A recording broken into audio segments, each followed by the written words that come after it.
Debt isn't an accident. It's everywhere because the system is built around it.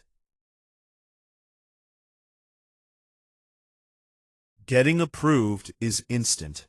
Paying it back takes years. Convenience hides the cost. While debt grows with interest, savings quietly lose value. The system rewards borrowers and punishes savers. Banks profit. Corporations grow. Governments expand. The economy runs on debt, while individuals carry the risk.